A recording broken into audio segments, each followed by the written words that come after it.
பாடல் காப்புரிமை பெறுவது தொடர்பாக இசையமைப்பாளர் இளையராஜா புதிய வீடியோ ஒன்றை வெளியிட்டிருக்கிறார். அதில் காப்புரிமை தொகையை அளிக்காமல் தன் பாடல்களை பயன்படுத்தக்கூடாது என பாடகர்களை எச்சரிக்கை விடுத்திருக்கிறார். அது குறித்து அவர் தெரிவித்த கருத்துக்களை தற்போது பார்க்கலாம். இசைக்கலைஞர்களே, இது ஒரு புதிய அறிவிப்பு.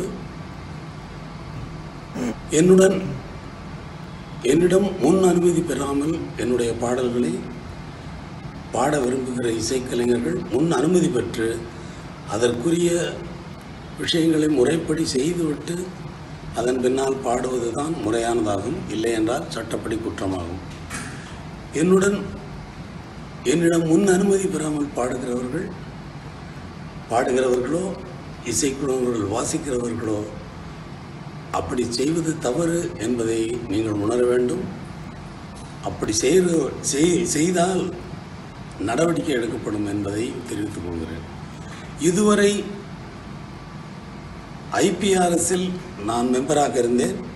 நான் இப்பொழுது ஐபிஆர்எஸின் மெம்பராக இல்லாத காரணத்தால் இதுவரை என் சார்பாக வசூலித்து கொண்டிருந்த ராயல்டி தொகையை நமது தென்னிந்திய திரைப்பட இசை கலைஞர்கள் சங்கத்திற்கு அந்த உரிமையை நான் வழங்கியிருக்கிறேன்.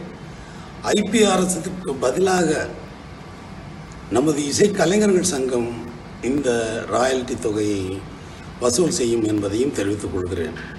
பாடகர்கள் பாடகிகளும் இதில் உள்ளடங்குவார்கள் என்பதையும் தெரிவித்துக் கொள்கிறேன்.